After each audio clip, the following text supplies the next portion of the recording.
mertua menantu. Akur dong. Kita kedatangan duo laki-laki. Wah. Pria sukses Pria sukses ya. di masa muda. Di masa muda luar biasa. Iya. Tapi mereka tidak memulai dari atas. Mereka mulai dari nol. Mereka tidak punya modal dan mereka dari keluarga yang sebenarnya atau keadaan yang sebenarnya tidak memungkinkan untuk mencapai saat ini. Mari kita langsung saja kenalan dengan mereka berdua.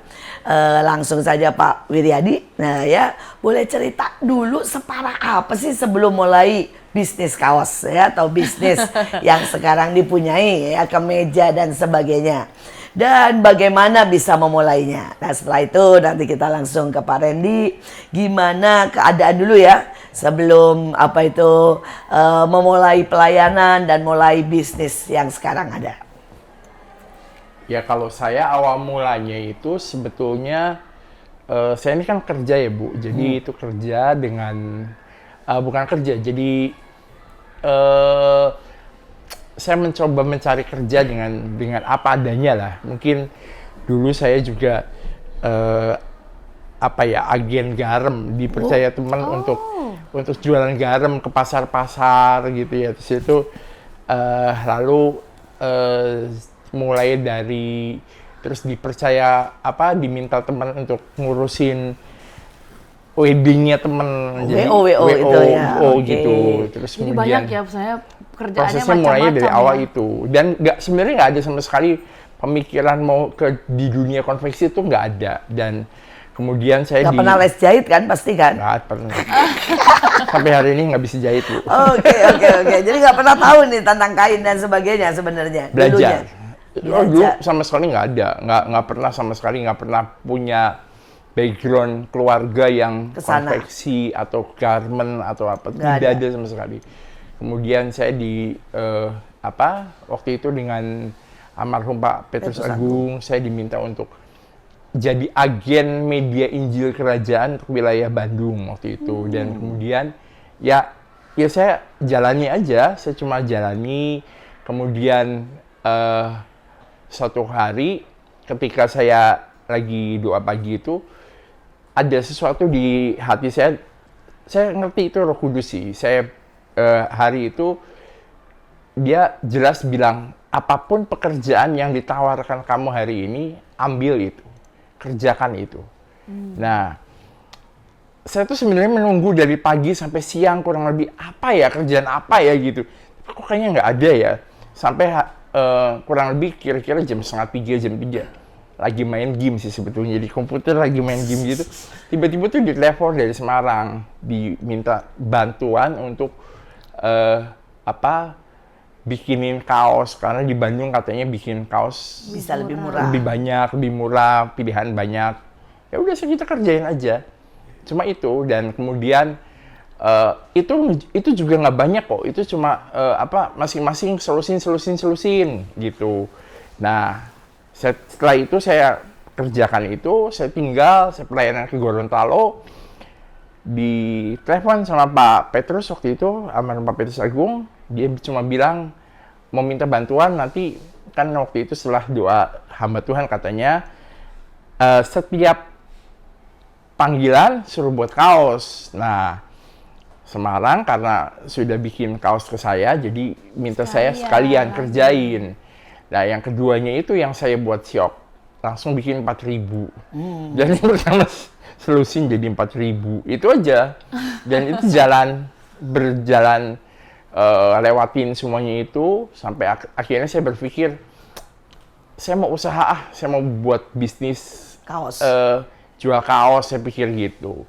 Tapi kerjaan saya yang lama juga nggak saya tinggalin, saya tetap agen buku seperti itu.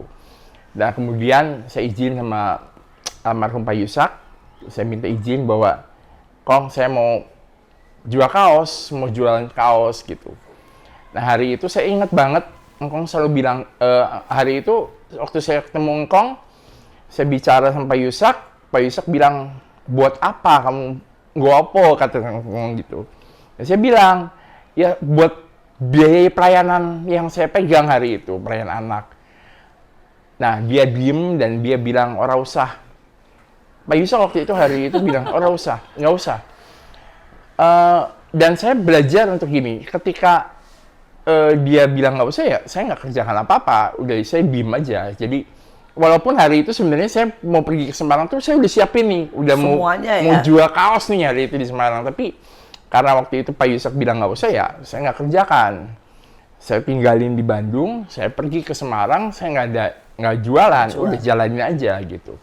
Nah di situ di Semarang itu baru saya mengerti sebuah yang namanya kita kerjakan itu bukan cuma sekedar sesederhana itu, ada misi yang lebih besar yang Tuhan mau gitu. Nah itu yang saya awalnya dia mengerti, dan hari itu waktu jam-jam istirahat gitu kan pada jualan kan, saya mampir ke standnya JKI hari itu, dan saya lihat di situ ada orang nawar mau beli kaos, nggak bisa, nawar dia. Dan dia bilang, saya pengen kaosnya, tapi saya nggak punya uang untuk kurang uangnya, gimana? Nah makanya hari itu saya bilang gini, kamu punya uang berapa? Uangnya kasih saya, kamu ambil kaosnya, sisanya saya yang bayar, gitu. Ke tempat yang lain, kejadian yang sama, orang yang berbeda, kejadian seperti itu. Ketika saya bayar ke stand yang itu, di hati nih tiba-tiba bisa mengerti gini, untuk itulah aku mau kamu buat kaos dan kamu jual kaos yang murah supaya bisa memberkati banyak orang. Jadi pulang jangan situ, jual kalau cuma cari duit ya, tetapi pulang jual dari situ saya dengan lapor misi. sama Kong, saya tahu nih kenapa saya mau jual kaos gitu. Saya ceritain semuanya. Nah terus Kong sembayang, saya bilang, ngopo, pertanyaan yang sama, ngopo, gini gitu. Ya saya bilang, saya mau jual kaos murah supaya banyak orang bisa beli kaos-kaos rohani dan kita bisa mewarnai banyak orang gitu loh. Maksudnya, kenapa sih orang-orang pakai kaosnya tengkorakan gitu ya kan, kayak nggak asik banget gitu. Tapi gimana caranya ya? Nah dari situ saya jelasin ke Kong begitu, dan Kong bilang, nah kalau itu Tuhan mau. Nah hari itu kita mulai usaha, dan saya minta didoain Pak Yusak. Wow, luar Sejak hari biasa. itu. Ada banyak orang yang tujuan hidupnya adalah mencari uang. Dan setiap kali tujuan hidup kita mencari uang, sepertinya uang terbang dari kita. Tapi ketika tujuan hidup kita menyenangkan Tuhan, ketika tujuan hidup kita untuk menyelesaikan mandat yang Tuhan mau, maka tiba-tiba berkat dan semua pintu sepertinya terbuka. Sekarang kita dengar dari Pak Randy dulu nih ya. Gimana nih ceritanya? Masa lalunya gimana nih? Kehidupan keluarganya gimana? Ya, saya ini kan dulu lahir dari sebuah keluarga yang cukup miskin. Hari ini saya 6 bersaudara ya, cukup banyak. Dan hari itu saya punya orang tua yang juga cukup broken. Ya, mereka selalu berantem sejak saya kecil, dan papa juga banyak masalah. Dan waktu kecil itu saya inget banget, hari itu mama saya cerita. Waktu itu kecil, saya umur 2 tahun, saya cuma minta 1 buah es mambo. Dan hari itu mama saya sampai cari di bawah kasur, uang 100 rupiah pun itu tidak ada. Dan itu benar-benar masa terendah, masa paling miskin. Bahkan setelah itu, saya pindah akhirnya sampai di Bekasi. Dan saya itu setiap hari kerjanya adalah jualan kue basah dan kue kering. Karena mama memang kerjaannya bikin kue basah dan kue kering. Dan setiap hari, setiap pagi itu ngantar ke pasar, bahkan sering sampai terlambat sekolah. Kayak gitu. Kadang harus bangun jam 4 pagi, bangun jam 3, cuma buat bikin kue kering. Bahkan pernah ngalamin, sampai waktu mama melahirkan adik saya, itu benar-benar cuma saya harus buka kulkas, buka semuanya, bikin kue sendiri. Itu dari jam 2 pagi bangun sampai jam 6 bikin berapa kue. itu? Itu kurang lebih masih kelas 6 SD kalau nggak Udah salah. bisa bikin kue? Bisa. Oh, berarti hari ini bisa masak ya. Bisa. Lain kali kita suruh bikin kue ya. Bener, harus coba suruh buat. Iya, yang ini belum pernah tahu nih kita ya. nggak tahu nih. Bikin kue apa itu waktu itu? Waktu itu bikin martabak. Wah, Bikin martabak, kita bikin belum. dulu risol. di kelas tuh ya. Iya, lain kali kita suruh bikin martabak. Terus ceritanya nih, Nah. gini belum. Baru tahu. Dan memang dari kecil udah terbiasa kayak, oke, aku tahu aku nggak punya uang, aku miskin. Kalau aku memilih hidup dengan gengsi, dengan malu, ya aku akan tetap seperti ini. Akhirnya dulu inget banget, waktu zaman SMP, setiap hari itu selalu bawa kue 1 kotak. Dan begitu nyampe selesai ibadah pagi, buka kotaknya itu kue langsung habis diserbu teman satu kelas. Beli tapi. Maksud Beli. saya Bu yang beli Bu. Beli, termasuk Martabak. Keisha beli. Martabak. Cuma itu ada satu bahasa yang tadi cukup unik ya, kan bilang ini, kalau saya gengsi maka saya akan tetap miskin ya. Jadi rupanya di anak-anak zaman now Sekarang. jualan itu mereka sebut gengsi ya. Betul. Betul. Sedangkan kalau di Cina dan di zaman kami, zaman kita, gengsi itu adalah kalau kita nggak bisa kerja. Kalau kita nggak bisa menghasilkan uang sendiri. Gengsi itu kalau kita minta orang tua. Betul. Apalagi pendidikan Cina ya. Betul. Zaman saya itu kita berlomba-lomba berkata kita udah nggak minta uang orang tua. Padahal saya masih ingat saya umur 6 tahun. Itu kita udah bangga kalau kita bilang, gue udah nggak minta orang tua. Gue udah bisa bayar uang sekolah sendiri. Gue udah bisa cari duit gitu. Tapi rupanya ada pergeseran. Ada mental yang berbeda, ada Wah, ini sebuah habit yang berbeda. Ini Kalau ngeri- dia gengsi, dia akan tetap miskin gitu Iya. ya. Miskin. Dan ini ngeri banget kalau jualan gengsi, ya. Padahal harusnya jualan kita bangga. Bangga. Makin kecil kita bisa jualan itu makin bangga. Ya, saya berharap ini bisa membuat banyak orang yang masih punya ego atau gengsi yang aneh. Sombong yang aneh menurut saya ya. Sombong dan malu kalau jualan. Malu kalau kerja. Malu kalau misalnya nawarin sesuatu. Wah, ini benar-benar dosa besar ini atau benar-benar kesalahan fatal. Karena orang Cina dan anak konglomerat yang membuat mereka sukses karena mereka semua terbiasa kerja dari sejak kecil. Betul. Ya, next. Betul. Nah, setelah itu terus lanjut dan setelah saya mulai dewasa lah, kurang lebih umur 21-an gitu. Dan saya juga mulai jualan kaos seperti Pak Wiryadi. Oh, ternyata mirip-mirip nih. Tapi hari itu saya coba pertama kali, saya cuma berdoa dan saya rasa harus mulai bikin kaos. Dan hari itu mulai bikin kaos pertama, bikin 1 kaos dengan tema menguasai dunia. Itu warna ungu dan hari itu saya coba bikin dan hari itu bukan langsung laku. Hari itu dari mungkin bikin 200 piece kaos, mungkin yang laku cuma setengahnya. Rugi Dan dong. sisanya masih ada. Sebenarnya kalau usaha sih nggak bisa bilang rugi ya, selama barangnya masih ada, Bu. Oh iya, Ya. iya. Selama barangnya masih ada dan nggak hilang. Nah, tapi hari itu nggak langsung laku semua. Banyak orang berharap buka usaha, Iya. dia langsung sukses. Dan langsung ada terobosan yang sangat Booming besar. lah, booming. ya, booming. Gitu, nah. Tapi hari itu saya belajar, oke, nggak apa-apa. Ini awal yang bagus untuk memulai. Karena saya belajar kalau ternyata nggak selamanya harus selalu barang langsung habis. Atau ada momennya mungkin ini belum tepat. Tapi kemudian selanjutnya, beberapa bulan kemudian saya lihat, wah ini orang lagi butuh banyak pakai baju warna putih. Oh.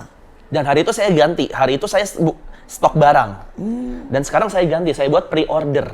Dengan batas waktu. Iya, betul. Dan kalau batas waktu sudah lewat, orang nggak bisa pesan lagi. Jadi saya bikin benar-benar limited, nggak bisa pesan lagi. Wow. Dan hari itu saya buat pemesanan kaos putih dan hari itu ternyata tembus 1000 kaos. Wow. Jadi itu kedua sudah tembus ya? Tembus. Iya, tapi kita mesti menjadi orang yang cepat tanggap, belajar dari kegagalan, kemudian juga tahu memanfaatkan peluang. Ya. Nah, banyak orang seringkali berpikir bahwa pelayanan atau pekerjaan itu semudah membalik tangan. Tapi ketika mereka mencoba dan kemudian mengalami hambatan dan tantangan, mereka juga secepat kilat mundur dan lenyap dari peredaran. Sedangkan perjalanan tidak pernah seperti itu. Hidup ini ada harganya, hidup ini ada perjuangannya, dan hidup ini ada banyak yang harus dilewati. Nah, kita balik lagi nih sekarang ke Pak Wiryadi nih ya. Ini tadi sudah sampai belum sampai puncak nih ya, tapi baru Pak Randy cerita tentang kegagalan pertama dan keberhasilan kecil. Belum tinggi ya, baru dengar-dengar Pak Wiryadi mengalami keajaiban walaupun juga mengalami tantangan-tantangan ya. Sampai bisa punya rumah Ya. Nah ini gimana nih Pak? Cerita nih Pak, supaya yang nonton atau orang-orang yang hari ini masih struggle di bawah, masih berkata nggak ada jalan, bisa melihat bukan dengan iming-iming dan mimpi ya, tapi dengan suatu perjalanan yang memang harus dilewati. Buat saya pribadi, sejujurnya saya nggak seperti Randy sih, punya kepekaan yang buat saya itu ajaib sih. Saya sebenarnya kayak latar belakang saya kuliah juga bukan orang pinter, bukan orang yang... Iya, itu saya dengar. bukan yang mampu. Berapa tahun Pak sekolah? Kuliah S1 tuh 13 tahun, Bu. 13 tahun? Kuliah orang pinter sebenarnya. Wow. Sejujurnya bukan orang pinter, saya jujur, saya Tapi bukan dia orang pinter. ajaib saya loh, nggak bodoh menyerah. banget gitu. 13 tahun nggak menyerah buat S1. Akhirnya lulusan apa ini S1-nya? Psikologi, S1 psikologi. S1 13 tahun. Pak Randy berapa tahun S1? Saya nggak senakal itu, cuma ya setengahnya lah. Wah gawat. Setengahnya S1 6 tahun. Parah juga sih Tapi sebenarnya. S2 dan S3-nya cepat sekali. Cepat, S2 dan S3 cepat. S2 itu kurang lebih 1,5 sampai 2 tahun, S3 juga 2 tahun. Waduh. Jadi pertama kamu pelan-pelan asal kelakon, habis itu ngebut ya. Iya. Aduh. Nah, kalau Pak Wiryadi kelihatannya aduh kalau orang lain udah nyerah tuh, pasti orang Ya. lain udah berhenti. Tapi ini membuktikan keuletannya. Ya sejujurnya buat saya pribadi, saya ngerti kok. Semua ini karena Tuhan yang anugerahkan ke saya gitu ya, buat saya. Dan saya jalani semuanya itu dengan, ya pokoknya jalanin aja. Karena pokoknya kita jalanin dan tekuni dengan tekun, dengan setia, dengan apapun. Sambil kita tuh belajar dari semua hal yang terjadi ya. Yang tadi Randy bilang, bisa menangkap peluang seperti itu tuh. Ya kita harus belajar nanya, belajar. Kalau kita malas untuk gengsi untuk nanya, gengsi untuk belajar gitu ya nggak bisa. Kalau kita mau di-upgrade sama Tuhan, kapasitas kita harus diperbesar ya, kita mau tidak mau harus belajar skill lebih, mau tidak mau kita harus belajar. Saya belajar jenis kain, jenis benang, jenis sablonan, jenis macam-macam. Dan saya ngerti kok, bukan saya bisa kok, tapi karena Tuhan yang mampukan dan berikan anugerah itu yang akhirnya bisa itu. Ceritanya bagaimana waktu pertama kali dapat rumah? Pertama kali dapat rumah tuh sebenarnya ada orang nawarin, jadi saya lihat di iklan gitu, dan kemudian keluarga patungan untuk beli rumah itu. Jadi keluarga patungan beli rumah, dan lalu kita tuh cuma punya uang 50 juta untuk beli satu rumah waktu itu. Zaman itu 180 juta lah harga rumahnya, dan 180, tapi punya uangnya cuma 50. Dan kita bilang sama orang yang punya rumah bahwa keluarga saya itu cuma punya uang 50 juta nih. Jadi kalau boleh saya nyicil di rumah itu. Nggak apa-apa sertifikat kamu yang pegang, yang penting bisa saya pakai tempatnya, saya nyicil pelan-pelan gitu loh. Seperti itu. Terus dia nanya, berapa lama kamu nyicil? Ya nggak tahu, tergantung berkat Tuhan yang gitu. Karena ya saya nggak mau ketika saya pelayanan, ketika itu jadi fokus saya itu duit lagi. Dan itu yang saya ditanamkan sama pemimpin-pemimpin saya kan, Pak Petrus, Pak Yusak, itu selalu jangan fokus ke duitnya. Duit itu akan nyari kamu kok. Kalau misalnya kamu fokus ke Tuhan itu, dia akan nyari kamu bener-bener. Tapi kan orang kalau nggak ngalamin nggak bisa. Itu harus ngalamin sendiri gitu. Dan hari itu saya belajar untuk melalui hal itu. Yang ajaib sih sebenarnya yang rumah yang kedua itu ajaib pada waktu COVID sih. Waktu COVID disuruh beli rumah waktu itu. Yang lain lagi ekonomi lagi drop. Hari itu saya bulan November saya nego sama orangnya, saya boleh nggak beli rumahnya tapi saya nyicil. Tapi kali ini orangnya menentukan waktu, dia harus bulan Maret harus selesai, harus lunas. Nah hari itu saya bilang saya nggak punya iman untuk saya punya uang 1 M lebih. Wah, itu nggak punya iman gitu. Tapi rumah kan, kedua udah 1 M ya? 1 M lebih yang kedua itu. Jadi saya bilang saya nggak punya iman untuk hal itu, tapi ya udah diizinin. Kalau sampai nggak lunas ya hilang, uangnya hilang, DP-nya tuh hilang gitu. Nah itu saya bilang ya udahlah jalani aja. Tapi saya tahu banget itu kalau kita dituntun Roh Kudus tuh enak banget sebenarnya gitu. Kuncinya ya itu sebenarnya. Dan hari itu sebelum lockdown itu saya bikin masker tuh, kain. Sisa kain itu saya bikin cuma 300. Nah, saya kasih buat jemaat yang di Eklesia waktu itu. Setelah itu hari Minggunya saya ditelepon sama BCA. BCA Bandung itu bikin masker, kain. Pertamanya cuma berapa ya? 200 gitu ya. Hari Minggu, Senin, Selasa saya kirim. Hari Kamis dia telepon lagi minta ketemu. Kali ini buat yang Jawa Barat, minta 500.000. 500.000, wow. Masker.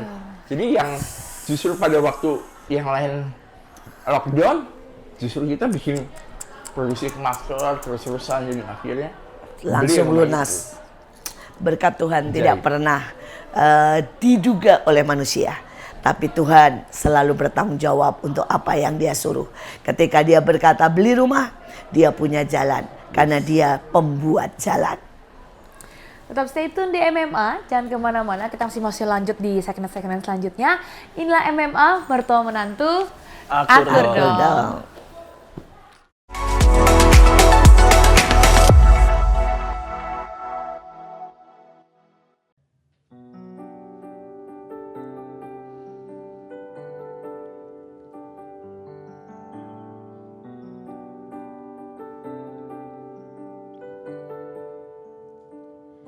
I love you, Lord, for your mercy never fails me. All my days I've been held in your hands. From the moment that I wake up until I laid my head, I will sing of the goodness of God. All my life you have been faithful. All my life you have been so, so good. With every breath that I am able, I will sing of the goodness of God. I love you, Lord. I love you, Lord, for your mercy never fails me. All my days I've been held in your hands. From the moment that I wake up until I laid my head, I will sing of the goodness of God. All my life you have been faithful. All my life you have been so, so good. With every breath that I am able, I will sing of the goodness of God. Your goodness is running after me. Your goodness is running after me. In my life laid down, I'm surrendered now. I give you everything. Your goodness is running after me. All my life you have been faithful, oh Lord. All my life you have been so, so good. With every breath that I am able, I will sing of the goodness of God.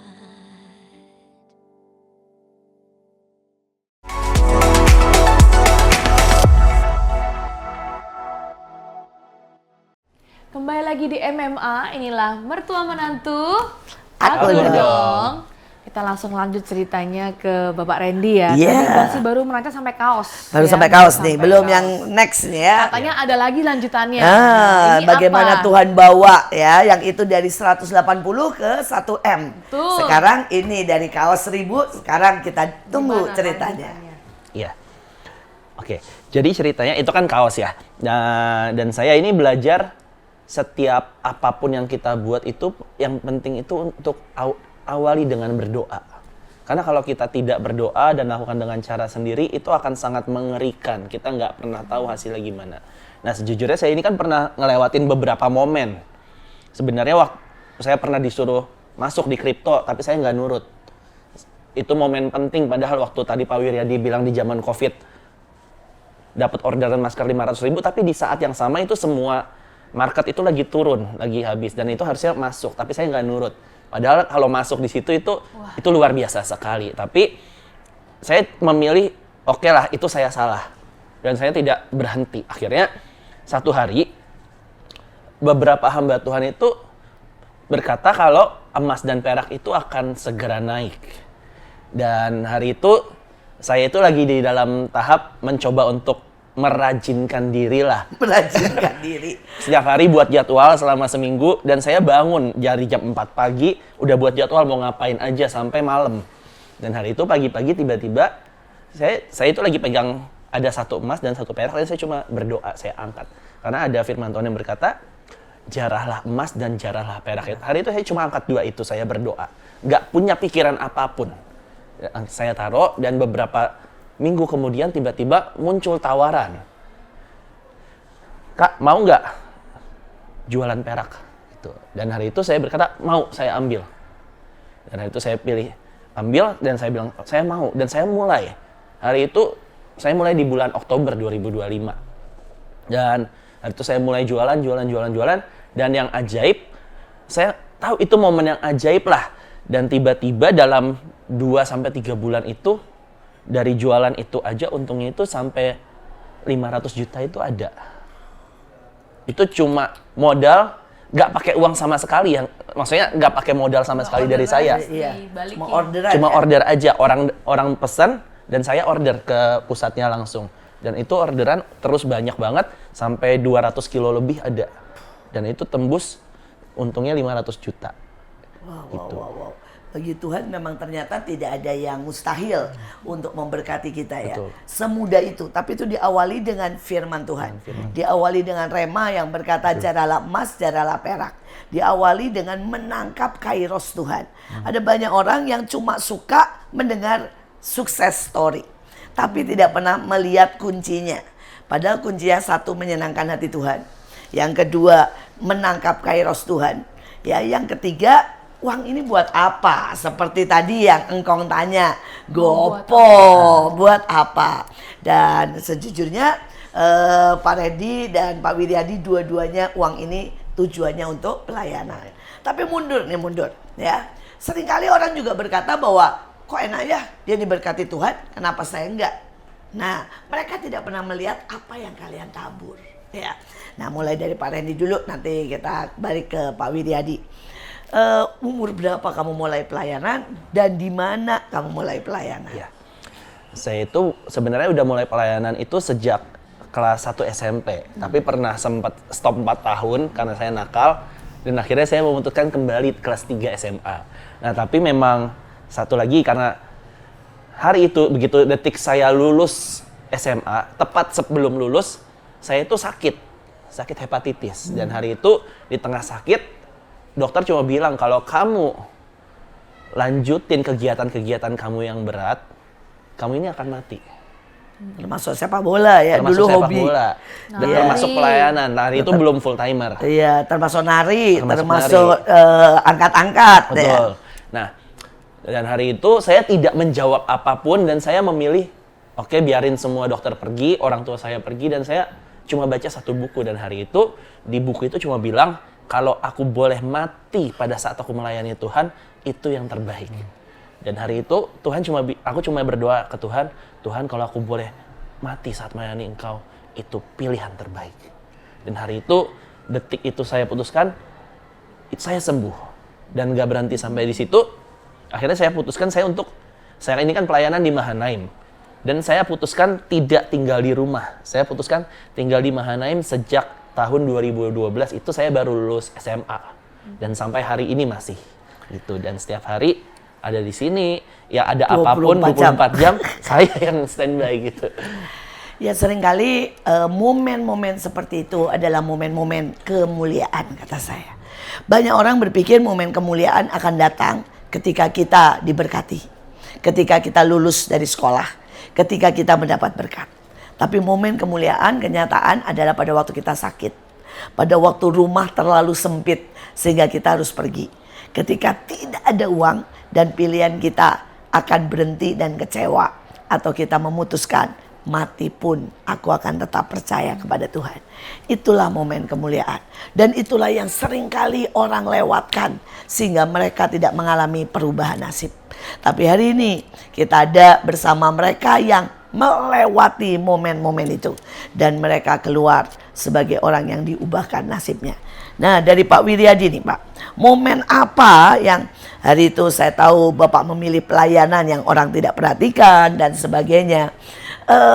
Ujian-ujian kesetiaan. Yang banyak orang kan tidak pernah melihat itu ya. Melihatnya cuma bagaimana sih dia bisa punya 3 rumah gitu ya.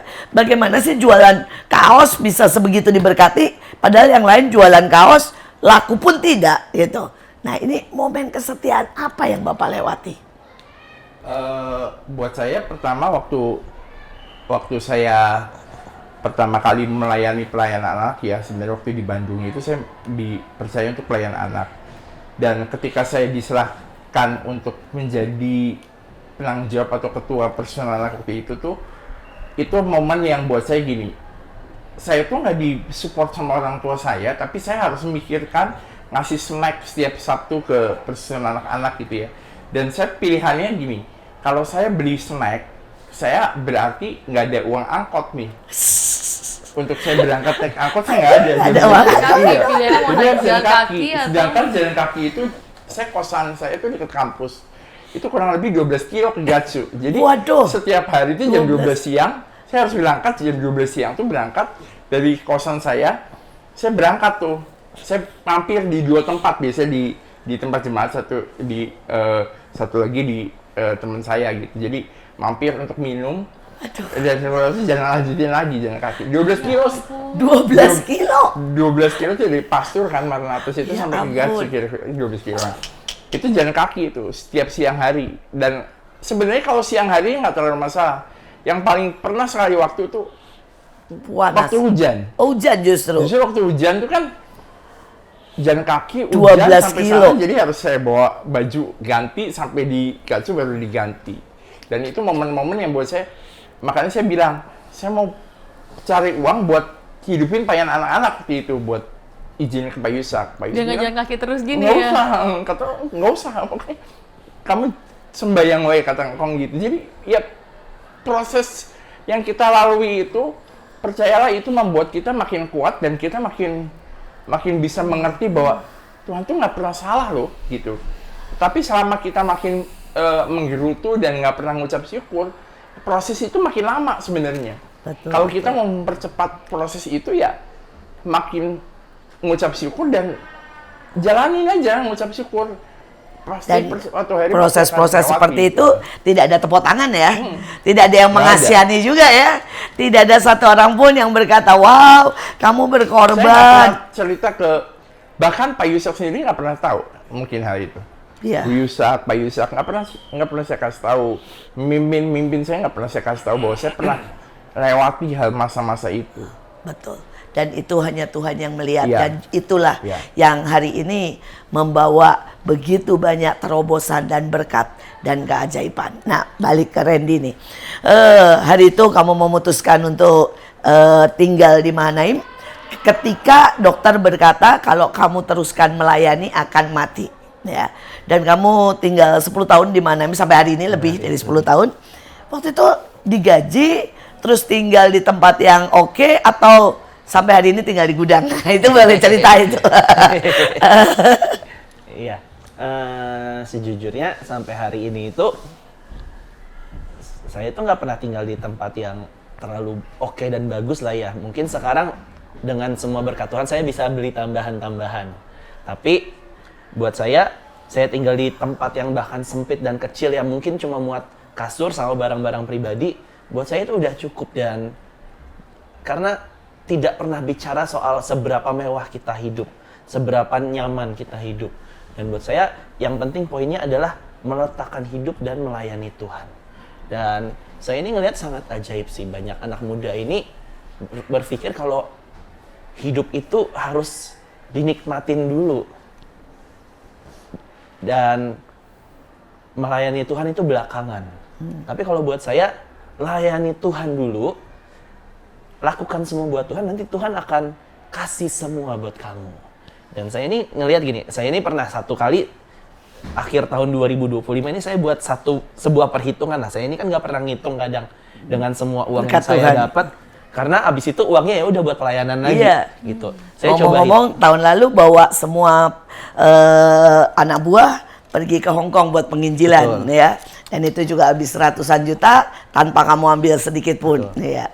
Iya. Nah itu gimana tuh bisa punya rela terus sampai terusin nama ngitung ini? Jadi saya coba ngitung dari tahun 2022 sampai 2024 itu saya untung apa? Dikasih berapa sih? Dikasih berapa sih sama Tuhan, bersih, bukan omset.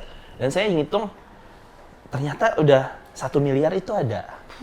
Tapi saya lihat, tunggu, mana duitnya sekarang?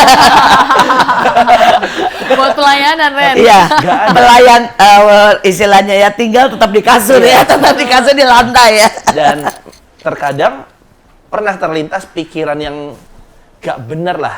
Bagaimanapun memang benar firman Tuhan yang berkata akar segala kejahatan adalah cinta uang. Dan saya pernah pikir, kalau gak harus biayain pelayanan lumayan ya uangnya ya.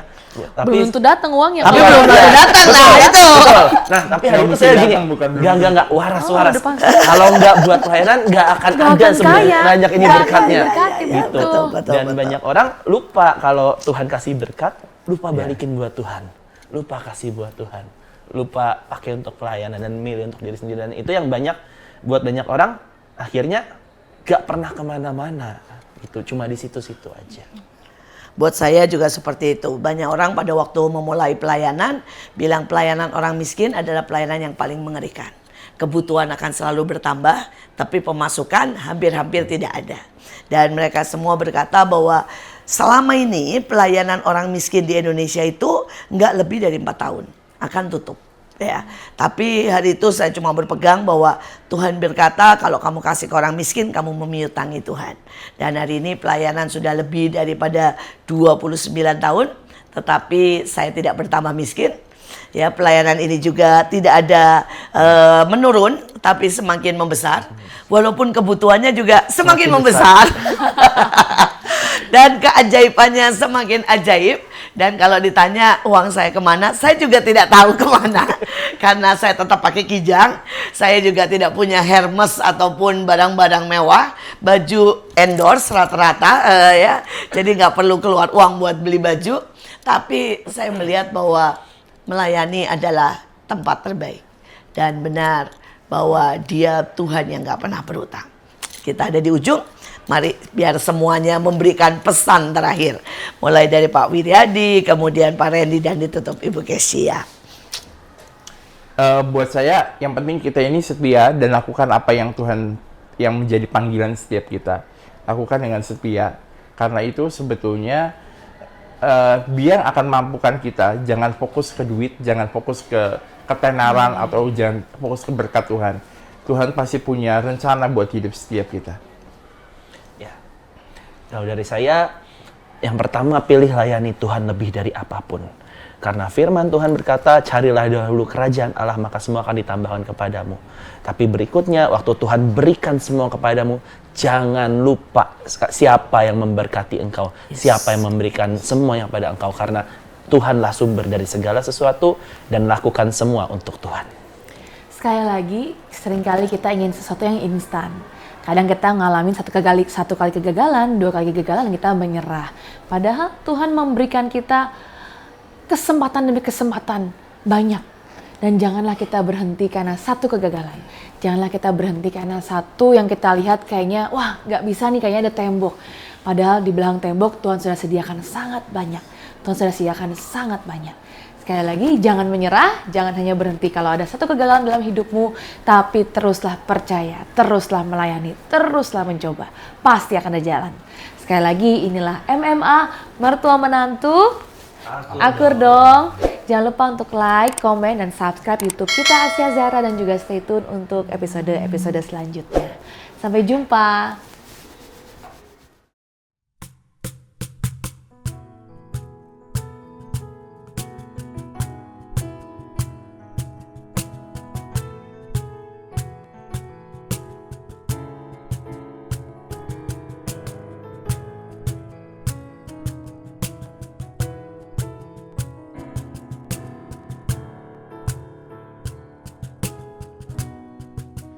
Begitu besar kasih-Mu Bapa, Kau berikan anak-Mu yang tunggal.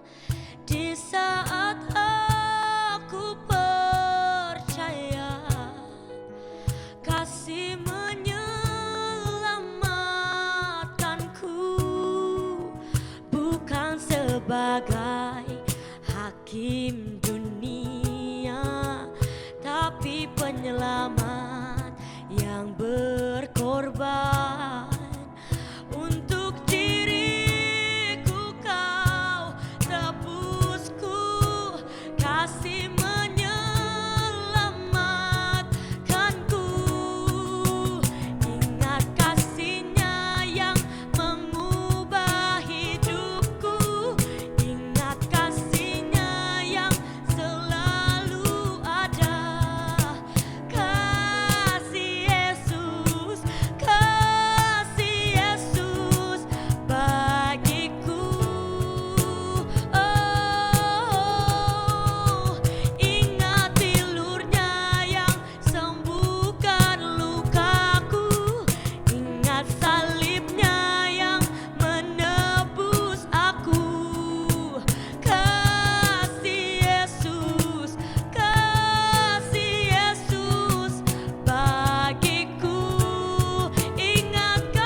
bagiku.